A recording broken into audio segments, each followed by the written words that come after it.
부분을 공부하기 위하여 8절을 우리 다 같이 한 음성으로 받들어 읽도록 하겠습니다. 8절입니다. 하늘에서 나서 내게 들리던 음성이 또 내게 말하여 가로되 내가 가서 바다와 땅을 밟고 섰는 천사의 손에 펴 놓인 책을 가지라 하기로. 아멘. 거기에 천사가 나오죠. 지난번에 살펴본 대로 이 천사는 예수 그리스도의 그 사역을 대행하는 그런 천사라고 그랬습니다. 그래서 우리 주님께서 가지고 계신 그 영광스러운 모습의 일부를 그렇게 반사하고 있는데요. 힘 있는 다른 천사가 되겠습니다. 그 8절에 보면은 한쪽 발은 바다를 밟고 있고 한쪽 발은 땅을 밟고 있다 그렇게 되어 있는데, 그림을 보시면 뭐 저 그림은 그냥 우리 사람이 그린 것인데 저 그림의 비교가 되겠습니까? 엄청나게 능력을 가지고 성자 하나님의 그 귀한 일들을 대행하는 그런 천사가 되겠습니다. 이 바다를 밟고 땅을 밟고 있다는 것은 전 세계적인 사역임을 설명을 하고 있는데요. 그 앞쪽에 보면은 오른손에 이제 작은 책을 가지고 있다 그렇게 되어 있는데, 그 책이 무엇이라고 그랬습니까? 그 내용이 무엇이라고 제가 말씀을 드렸는데요. 기억이 나실런지 모르겠습니다. 그 책의 내용은 바로 이 종말에 완성되어질 구원. 여러분, 종말에 구원이 완성되어지려면 예수 그리스도께서 파루시아라고 그러죠. 재림을 하셔야 됩니다. 그 재림하시는 구원의 완성이 거기에 기록되어 있고, 또 이 복음입니다. 복음. 예수 그리스도의 십자가, 예수 그리스도의 그 부활이 그 작은 책에 기록되어 있습니다. 그래서 이 요한 사도가 그 책을 이제 가지게 되는데요. 오늘은 요한 사도가 그 책을 가지라는 말씀을 듣고 이제 가지려고 하는데, 세 가지로 그렇게 그 천사가 말씀을 하고 있는 내용이 나와 있습니다. 동사로 간단하게 그렇게 나와 있는데, 첫 번째 메시지는 먹어버려라 그렇게 되어 있죠. 우리 개역 성경이 아주 이렇게 강조해서 번역한 것 같아요. 영어 성경에 보면 take, 그 다음에 and eat 그렇게 간단하게 되어 있는데, 우리 개역 성경은 먹어버려라 그렇게 가져서 먹어버려라 그렇게 되어 있는데 번역이 잘 되어 있습니다.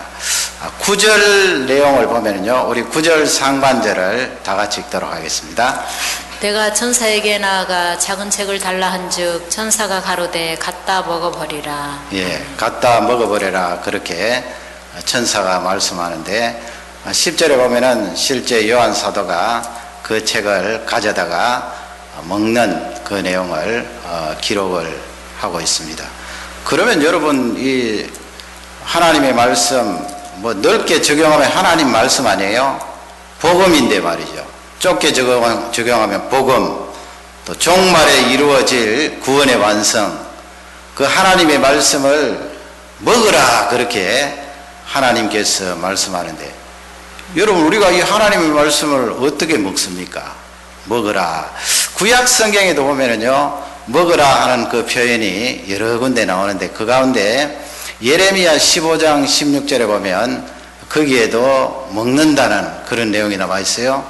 우리 예레미야 15장 16절을 다 같이 읽겠습니다. 내가 주의 말씀을 얻어 먹었사오니. 거기도 있잖아요. 주의 말씀을 먹었다 그렇게 되어 있고요. 그 다음에 에스겔서 3장 1절에 보면 거기도 인자야 그렇게 나오는데, 거기 인자는 하나님께서 에스겔 선지자를 보고 인자야 그렇게 부르시는 내용이에요. 그 3장 1절을 다 같이 읽겠습니다. 인자야 너는 받는 것을 먹으라. 너는 이 두루마리를 먹고. 예, 두루마리를 먹고. 거기 두루마리 하면 구약 성경을 기록한 그 책을 말하지요. 그 하나님의 말씀을 먹으라, 두루마리를 먹으라 하나님께서 그렇게 말씀을 하셨는데, 이 먹는다는 내용이 하나님의 말씀과 연관하여서 성경에 이렇게 등장을 하는데요. 여러분 그 이어령 교수님이라고 아시죠? 옛날에 문화부 장관도 하시고 그분 책 보면은 상당히 저는 그분 책을 좋아합니다. 지금은 세상 떠났습니다만은 그 조선일보의 이규택 고문이라고 했는데 그분도 이 한국인에 대해서 글을 많이 남기지 않았어요. 이 두 분이 이제 한국인에 대해서 문화적으로 또 뭐 정신적으로 글을 많이 남겼는데 제가 좋아하는 이유는 한국인을 이렇게 깎아 내리는 것이 아니고 긍정적으로 아주 밝게 그렇게 책을 기록했는데 아주 우리 민족에 대한 자부심을 가질 수 있는 그런 내용들이 많아요. 이 이어령 교수님이 이제 이 젊은 시절에도 책을 썼거든요. 그 젊은 시절에 책을 쓰면서 우리가 말하는 한국 사람들이 말하는 말 가운데 이 먹는다는 그 부분에 대해서 먹는다는 표현을 우리가 많이 하잖아요. 자기가 상당히 회의적으로 그렇게 보았다는 거예요. 예를 이제 쭉 드시는데 아무리 좋은 구경거리라도 뭐 우리 그런 말 있잖아요. 금강산도 식사를 하고 나서 식후에 그런 말이 있고 또 욕을 먹는다 그래요. 욕을 먹는다. 그래서 내가 욕을 많이 먹어서 배가 부르다 그런 표현도 하고요. 또 축구 게임을 하는데 한 골 들어가면 여기는 잃었다 그러잖아요. 로스트. 그러나 우리 한국 사람들은 한 골 먹었다 그러거든요. 먹었다. 또 뭐 결혼을 앞둔 처녀 총각들에게 국수 언제 먹느냐 그 먹는다는 표현을 하고요. 또 시험에 뭐 뚝 떨어지고 미끄러지면은 미역국을 먹었다는 표현을 쓰고요. 요즘 들어서는 감동 받았다 그런데 어떤 사람들은 감동 먹었다. 옛날에 그 우리 한국이 한창 경제적으로 발전할 때에 세계 무대에 나가서 이 복싱 선수들이 세계 타이틀을 거머쥐고 그렇게 했는데 그 선수들 가운데 아주 어렵게 세계 챔피언에 오른 그런 선수가 있어요. 우리나라에서 매치를 한 것이 아니고 저 멀리 외국에 가서 했는데 그때 어머니하고 이제 국제전화로 통화를 하는데 뭐라 그랬는지 아시지요? 엄마 나 세계 챔피언 먹었어 그랬어요. 먹었다. 그래서 이분이 이제 생각하기를 어떻게 우리 한국 사람은 그냥 형이 화학적이라 그러지요. 그냥 먹고 사는 이 문제만 고심하고 더 차원 높은 사상이라든지 사랑이라든지 이념이라든지 이런 꿈이라든지 이런 것을 자주 말하지 않고 늘 육체적으로 연관되어 있는 먹었다 이것만 강조하고 말만 나가면 먹었다 하느냐 먹었다 그러나 그분이 나중에 이제 쭉 책을 쓰면서 또 연구를 많이 하면서 그 한국 사람들이 가지고 있는 강점이라는 거예요. 그 여기 이제 제가 17년 전에 캐나다 왔습니다만은 어느 집사님 댁에 머물렀더니 그분이 이렇게 밥을 저한테 주는데 그때만 해도 한국에 이 밥 많이 안 먹잖아요. 지금은 더 하겠지만은 공기밥 그렇게 먹는데 밥그릇도 커요. 그 큰 밥그릇에다가 이 부인 집사님이 밥을 담아주는데 고봉으로 담아주시는 거예요. 그 옛날에 60년대 70년대처럼 그분들이 이민 온 지 오래되기 때문에 그때 정서가 그대로 머물러 있었던 것 같아요. 고봉으로 주는데 그걸 어떻게 다 먹어요? 그리고 그것을 학기로 먹고 있으면 이분이 옛날처럼 밥을 떠와서 그냥 덜어 부어요. 국도 덜어 붓고요. 그래서 이 교수님이 그렇게 한국 사람들이 먹는다는 표현을 많이 한 것은 바로 그것 때문이다. 한국 사람들이 가지고 있는 정, 그렇게 사랑을 붓는 거 아니에요? 그 사랑을 붓는 속에는 우리라는 그 개념이 있고, 우리라고 말할 때는 당신이 나와 핏줄을 나눈 사람은 아니지만은 하나라는 거예요. 하나. 연합의 개념이 거기에 있어서 우리 한국 사람들이 먹는다는 이 표현을 하는 것은 상당히 우리가 가지고 있는 강점이다. 그렇게 표현하면서 이분이 75세 때 따님 때문에, 제가 저번에 주일날 한번 말씀드렸는데요. 그 따님 때문에 예수님을 믿었거든요. 그래서 75년도에 온누리교회에서 세례를 받고 그렇게 했는데, 그런 예수 믿기 전에 한국 사람들이 먹는다는 이 개념을 자기 나름대로 좋게 그렇게 개념을 세웠는데, 예수 믿고 나니까 이 먹는다는 표현이 많이 나온다는 거예요. 그래서 여러분 오늘 말씀도 이 복음을 먹는다, 하나님의 말씀을 먹는다, 두루마리 책을 먹는다, 그 말씀이 많이 나오잖아요. 하나님께서 이렇게 요한 사도에게 이 작은 책을 먹으라, 복음을 먹으라 이렇게 말씀하신 것은 너와 나는 연합이다 하는 그 개념이 포함되어 있는 거예요. 연합이다. 그래서 먹으라고 하나님이 말씀하신 거고, 예수님께서 사역을 하실 때도 많은 사람들하고 드셨어요. 그래서 바리새인들이 심지어 그랬잖아요. 우리 요한의 제자는 금식을 하는데 예수님의 제자, 당신의 제자는 왜 그렇게 금식하지 않고 늘 먹고만 있습니까? 예수님이 그런 말씀을 들을 정도로 많이 드셨어요. 드셨다는 말씀은 여러 계층의 사람들과 만나면서 드시면서 교제를 나누었다는 거예요. 그러니 여러분 이 말씀이 우리에게 얼마나 중요합니까? 요한계시록 3장 20절에 보면 그 유명한 예수 그리스도께서 문을 두드리시는 그 내용이 여러분 잘 아시죠? 우리 한번 읽도록 하겠습니다. 볼지어다 내가 문 밖에 서서 두드리노니 누구든지 내 음성을 듣고 문을 열면 내가 그에게로 들어가 그로 더불어 먹고 그는 나로 더불어 먹으리라. 아멘. 예수님께서 바깥에서 노크를 하시면서 들어오시겠다 말씀하시고, 우리가 문을 활짝 열면 우리에게 들어오셔서 너와 더불어 먹고 너는 나와 더불어 먹으리라. 먹는다고 말씀하셨어요. 그러니 그 먹는다는 말씀 속에는 연합의 개념이 있고, 연합하니까 서로 교제하는 거 아니에요.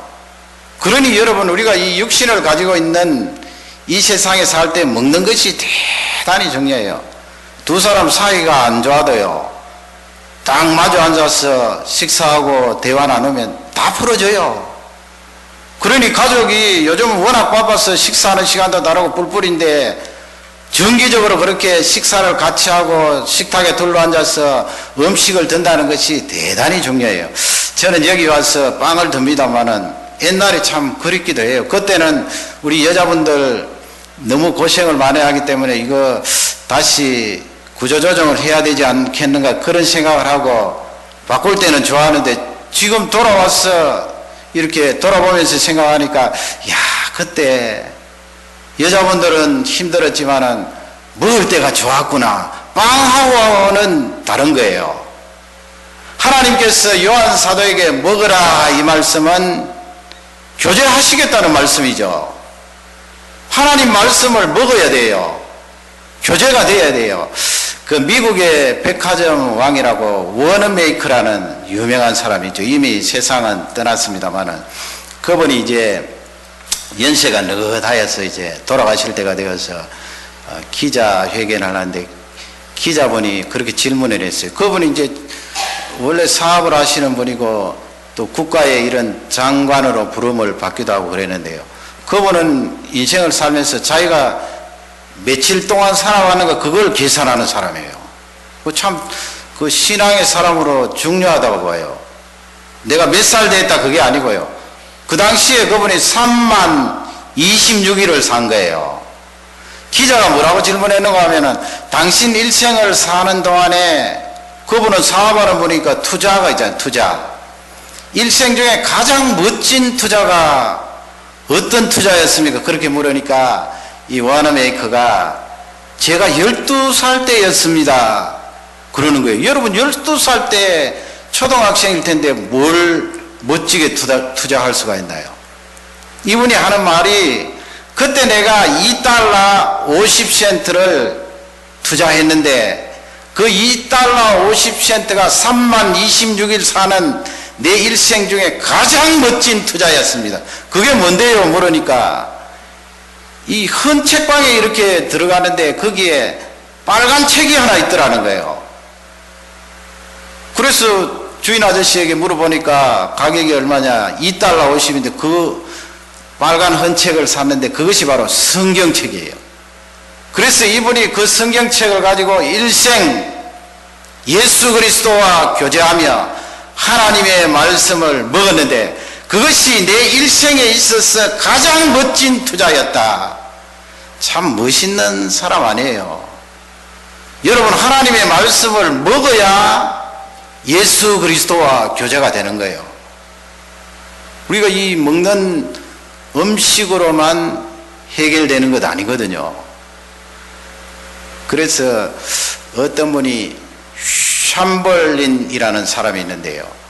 웨인 샴벌린이라는 이 사람은 다이어트를 개발을 했는데, 여러분 다이어트 하면 보통 우리 식사를 줄이고 또 운동을 하고 어떻게 하면 살을 뺄까 주로 식사에 관심인데, 이분은 무슨 다이어트인가 하면 바이블 다이어트예요.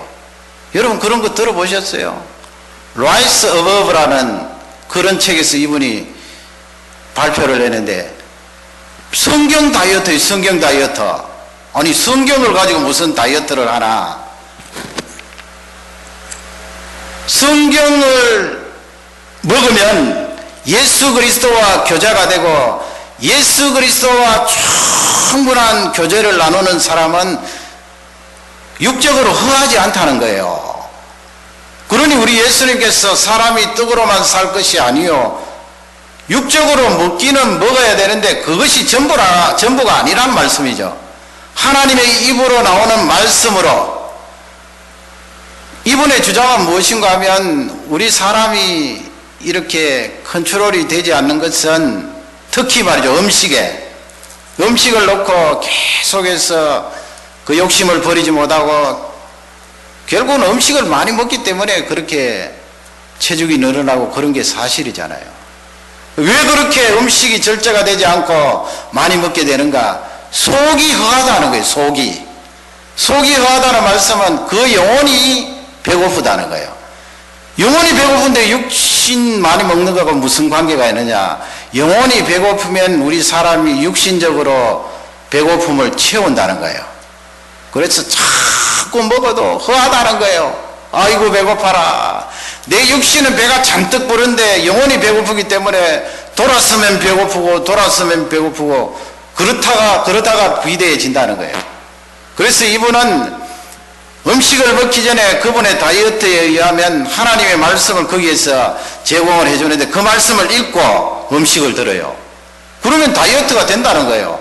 하나님의 말씀으로 먼저 영혼을 채우고 배부르게 하면 육신의 그 배고픔을 어느 정도 컨트롤할 수 있고, 약간 먹어도 삶이 꽉 차고 육신이 꽉 찬 것처럼 배가 부르다는 거예요. 실제 있는 거예요, 여러분. 그래서 이 캐나다에 상당한 인기를 얻고 있다, 그렇게 제가 보도에 본 적이 있습니다. 하나님의 말씀을 먹으라. 요한 사도에게 말씀하신 하나님께서 우리에게도 이 하나님의 말씀을 먹으라 강권하십니다.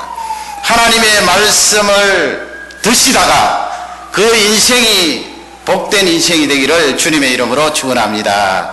두 번째는 뭐겠어요? 하나님의 말씀을 먹으니까 그 다음에 내 입에 들어오잖아요. 들어오니까 내 입에는 달다예요. 내 입에는 달다. 10절 상반절에 보면 그 내용이 나와 있어요. 우리 10절 앞부분 다 같이 읽겠습니다. 내가 천사의 손에서 작은 책을 갖다 먹어버리니 내 입에는 꿀같이 다나. 천사의 손에서 그 작은 책이 뭐라고요? 하나님의 말씀, 복음, 구원이 완성된 예수 그리스도의 재림에 대해서 요한 사도가 그 말씀을 갖다 먹으니 내 입에는 달다 그랬지요.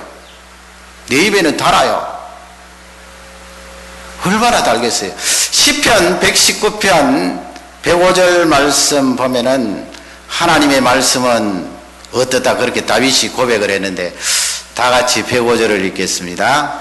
주의 말씀은 내 발의 등이요 내 길의 빛이다. 등이다 빛이다 그랬지요. 등이다 빛이다 이 말씀은 내가 인생을 살아가는데 그 하나님의 말씀이 내 입속에 들어왔을 때 너무너무 단 거예요.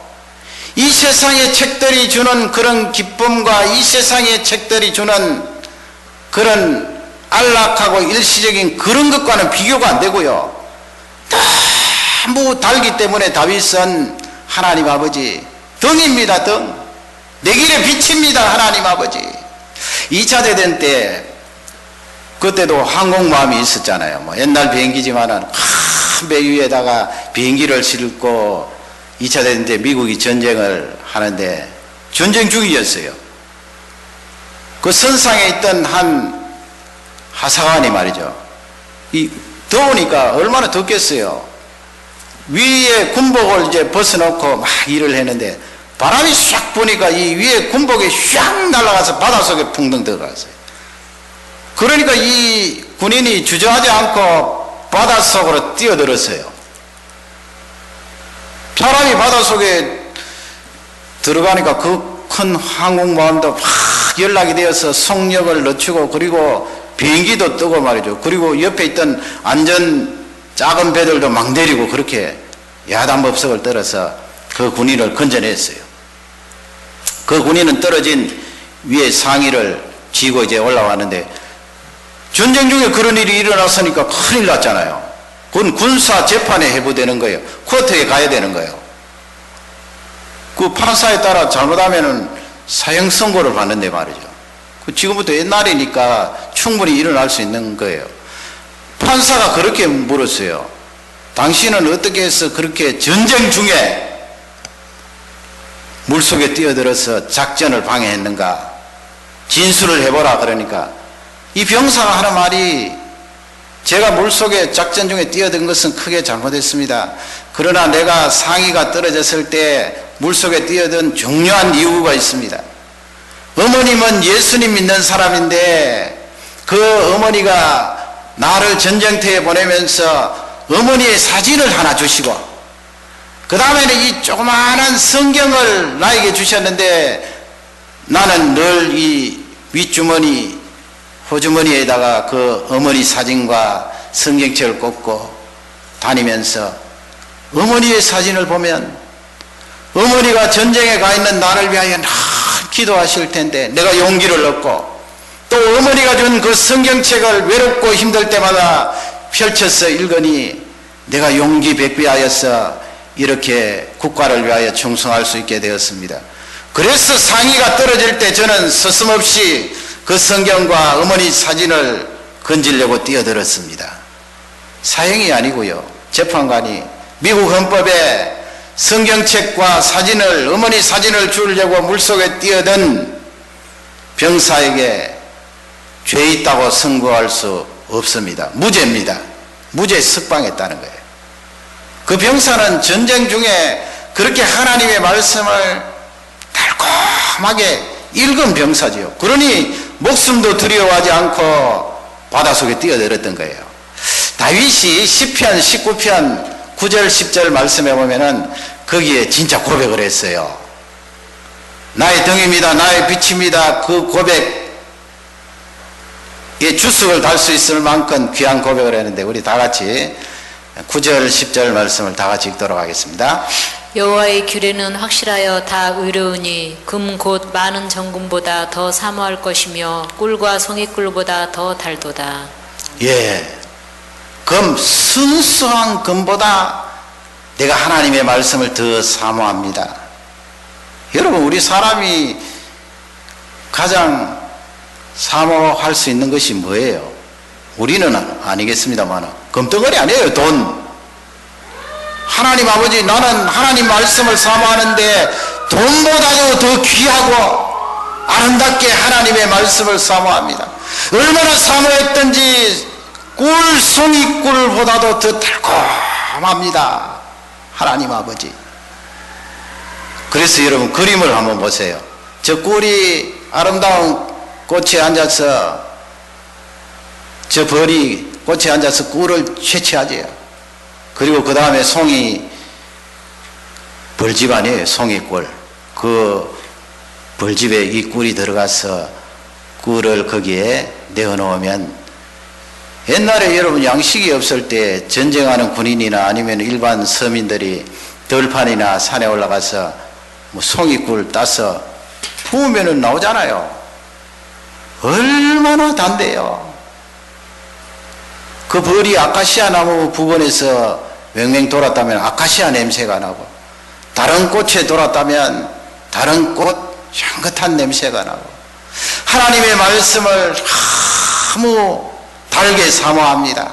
송이꿀보다도 더 달게 사모합니다.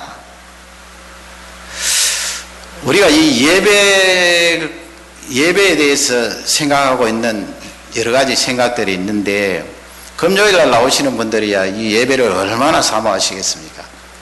수요일도 예배 있고 금요일도 예배 있고 주일 예배 있는데, 어떤 경우는 그렇게 생각할 수가 있어요. 예배는 좀 지루하다, 예배는 딱딱하다, 예배에 내가 가야 되나? 예배는 왜 이렇게 딱딱해? 시간이 안 가? 내 속에 그런 생각이 있다면 우리 가운데는 없을 거예요. 아마 이 금요일날 나오신 분들, 그런 생각이 있다면 신앙생활을 전반적으로 훑어보고 재정비를 하셔야 돼요. 이 예배에 뭐가 있습니까? 찬양이 있습니다. 기도가 있습니다. 말씀이 있습니다. 다윗이 말이죠, 하나님 아버지, 하나님 말씀이 너무 그립고 사모가 됩니다. 그리고 그 하나님의 말씀을 받아 먹으면 송이꿀에서 줄줄 흐르는 그 단꿀보다도 나에게는 더 달아요, 더 달아요. 하나님 아버지, 너무너무 달아요. 그렇게 사모한 다윗이 예배 가운데 들어와서 그런 생각을 할까요? 야, 지루하네. 왜 저렇게 설교가 긴가? 저렇게 길게 해야 되나? 요즘은 집중하는 시간이 15분, 20분 넘기기가 어렵다는데 왜 저렇게 길게 해야 되나? 다윗이 그렇게 말했을까요? 아니에요. 이 예배는 세상의 어떤 모임과는 다르다는 것 여러분 잘 아실 거예요. 너무너무 달라요. 하나님의 말씀이 여기 있어요. 찬양이 여기에 있어요. 기도가 여기에 있어요. 그러니 우리 고백 속에는 하나님 아버지, 이 예배가 그립습니다. 이 예배가 너무나 꿀송이처럼 답니다. 다윗처럼 그렇게 고백이 되어져야 되는 줄 확신합니다. 먹는 거 아니에요, 하나님의 말씀을. 지금 예수님이 나에게 지금 말씀을 주고 있는데, 예수님 너무너무 달해요. 송이꿀보다 더 달해요. 우리 사람은요, 많으면 자꾸 희소 가치가 떨어져요. 뭐 인터넷 들어가면 하나님 말씀 나오고, 돌았으면 설교 들을 수 있고, 돌았으면 예배고. 오늘부터 여러분 캐나다 정부에서 그럴 리가 없겠지만은 교회 다니지 못합니다. 그리고 교회 다니는 사람 다 잡아 가둡니다. 하나님의 말씀을 공적으로 읽지 못합니다 하면은 하나님 말씀에 대해서 사모할 거예요. 하나님께서 이 말씀에 하나님 말씀을 홍수처럼 내리부으시는데 우리의 연약함은 어디에 있나요? 사모를 안 해요. 목회하다가 가장 힘드는 것이 무엇일까요? 하나님의 말씀이 안 들어가면 그것은 견딜 수 없는 거예요. 다른 경제적으로 어렵고 신체적으로 힘들고 그건 아무것도 아니에요. 하나님의 말씀이 여기에서 선포되어질 때 하나님의 말씀이 성도들 속에 싹 들어가고 변화가 일어나고 삶 속에 열매가 맺혀지면 다른 것도 없어도 돼요. 얼마나 목회가 보람있고 힘이 되는데요. 여러분, 오늘 이 말씀 요한 사도에게, 요한 사도가 그 입에는 너무 답니다. 다윗이 송이꿀보다도 더 답니다 하는 이 고백이 저와 우리 성도님들에게 그대로 일어나기를 주님의 이름으로 축원합니다. 마지막 세 번째로는 입에는 단데 그 다음에는 어때요? 배에는 쓰다는 거예요. My stomach became bitter.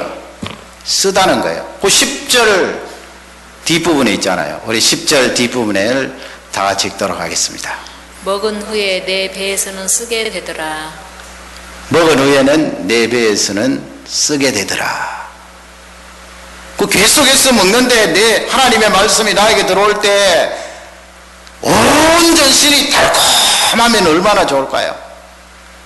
입에서 살살 녹아서 하나님의 말씀이 나에게 들어오는데 나는 기쁨과 감격과 행복으로 가득 찼는데 이 하나님의 말씀을 받아먹고 현실 속에 들어가면 내 배에서는 쓰다는 거예요. 현실에 부딪히면 쓰다는 거예요. 하나님의 말씀을 먹고 우리 성도들이 가는 곳마다 하나님의 말씀을 내어놓을 때 거기서 부딪히는 영적인 전쟁이 있다는 거예요. 그러니 어떻게 보면 예수님 믿는다는 것은 만사형통이 아니에요. 왜? 나는 내 존재 자체가 하나님의 말씀을 가지고 이에 들어가기 때문에 항상 영적인 전쟁이 일어날 수 있다는 거예요. 사단이 가만히 있겠어요?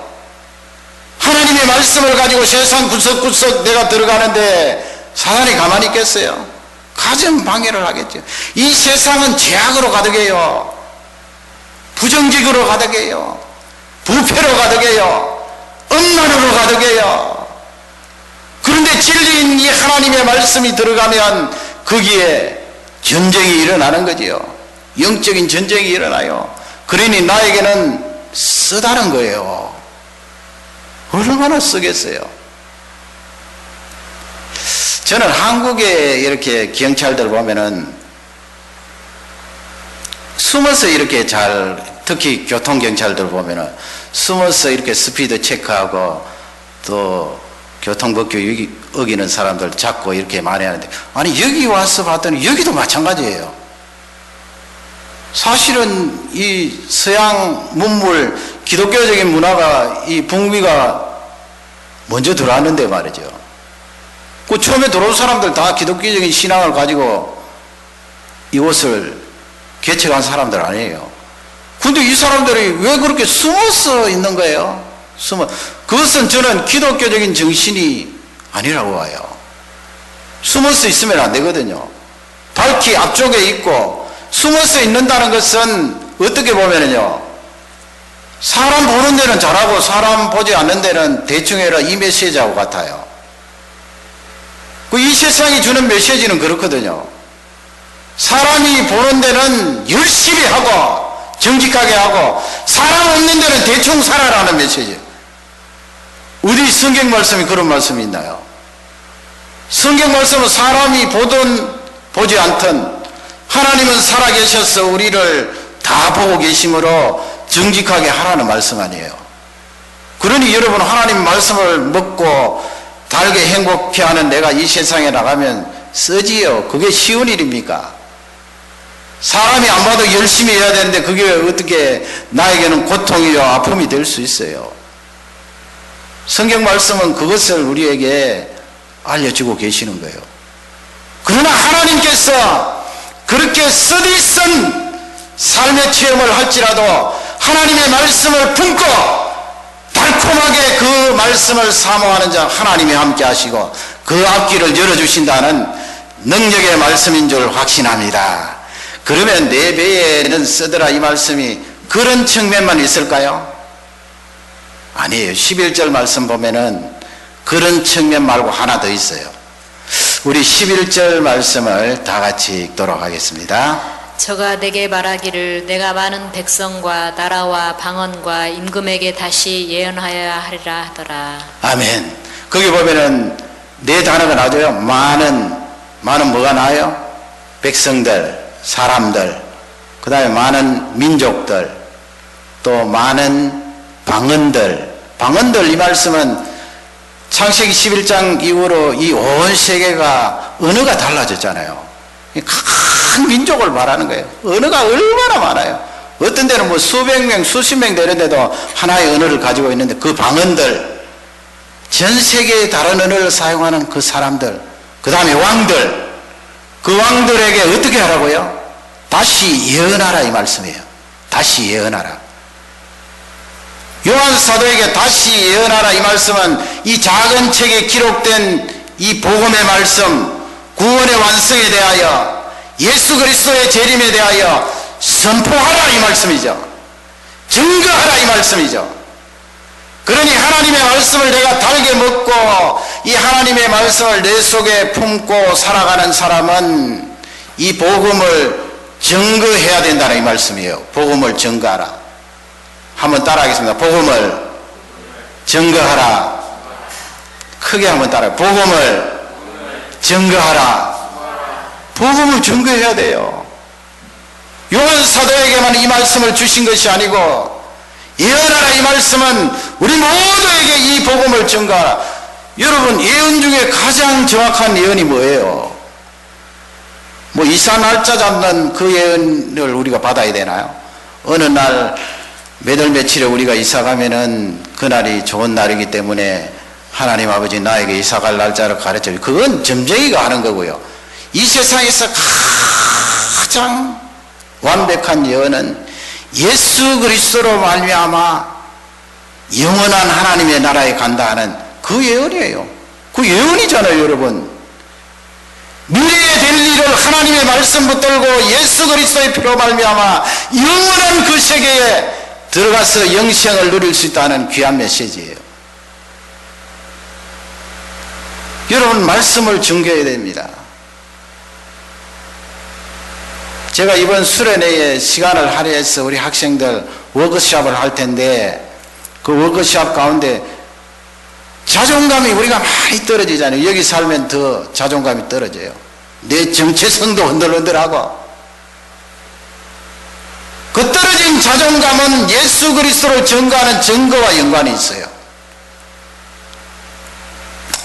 그래서 저는 이 고구마 전도법이라고 여러분 아시지요? 이분 김기동 집사님이라고 아주 오래전부터 과천교회에 다니시는 집사님인데 지금은 목사님 됐어요. 신학교에서. 그분이 집사님 시절에 이 고구마 전도법을 자기가 원체 전도를 많이 하니까 거기서 이제 노하우를 가지고 거룩한 그 노하우로 전도법을 만들어냈는데 그 전도법이 고구마 전도법이에요. 간단해요. 제가 보기에는 이 노방전도라든지 아니면 처음에 진단하는 그 초기 부분에 있어서는 이만큼 훌륭한 전도법은 없어요. 제가 전도폭발 훈련도 시키고 전도폭발 훈련을 했는데 그 사람들은 이미 전도자가 방문하기를 기다리는 사람들이 많아요. 그렇지 않은 경우도 있지만. 그래서 전도 대상자를 정하고 우리가 방문해서 진단 질문을 하잖아요. 형제님 오늘 세상을 떠나신다면 천국에 가실 수 있는 확신이 있습니까? 그렇게 딱 질문을 하는데, 그러나 이 고구마 전도법은 그 앞서 노방전도라든지 일상생활 가운데 우리가 만나는 사람들에게 전도하는 그 영역에 있어서는 아주 탁월해요. 능가할 전도법이 없어요. 너무너무 간단해요. 고구마라고 한 것은 젓가락을 가지고 왜 고구마 우리가 찔 때 자꾸 이렇게 찔러보잖아요. 익었나 안 익었나. 그거예요. 젓가락이 싹 들어가면 익은 고구마고 처음에는 생고구마였잖아요. 생고구마는 안 익은 고구마예요. 그러니까 이 전도 대상자가 예수 그리스도를 받아들이고 영접할 그 상태가 되었나, 하나님께서 준비시키고 그 마음을 부들부들하게 하셨나. 전도라는 게 뭐 내가 전도하는 겁니까? 하나님이 나를 사용하시는 것이고 믿게 하시는 분은 하나님이세요. 그러니 전적으로 하나님 주권에 맡겨야 되는데 우리가 전도를 잘 못하는 이유는 정인의 사명을 감당하기 어렵다고 말하는 이유는 내가 저 사람을 변화시키고 내가 저 사람에게 전도를 하면 저 사람이 돌아와야 된다는 그런 강박관념이 많은 거예요. 그래서 이분은 찔러보고 아직 복음을 받아들일 준비가 되어 있지 않으면 생고구마다 해서 자기 나름대로 그 거룩한 노하우를 간단하게 제시했는데, 첫 번째 이제 사람을 만나면 그렇게 진단하는 거예요. 그림을 보시면 혹시 예수 믿으십니까? 그렇게 나가는 거예요. 제가 앞으로 새생명 축제까지 이거 계속 반복할 거예요. 우리 다 같이 한번 따라하겠습니다. 혹시 예수 믿으십니까? 그리고 이게 제가 봐도 이 질문이 좋은 것이 신앙생활 하십니까? 교회 다니십니까? 이 질문하고 다른 거예요. 그러니 어떤 분들은 그러잖아요. 요즘 이렇게 과학이 발달되고 스마트폰 사용하는 이 시기에 누가 그 찌라찌 주고 교회 나오셔야 하면 그게 무슨 효과가 있냐, 그렇게 말하는 분인데 그렇지 않아요. 하나님께서 우리에게 요구하시는 것은 내가 너희들을 증인으로 삼았는데 내가 전도해서 그 사람이 교회로 몇 명 돌아왔느냐 그걸 물으시는 게 아니에요. 네가 증인의 사명을 감당했다는 거예요. 예수 이름을 증거했다는 거예요.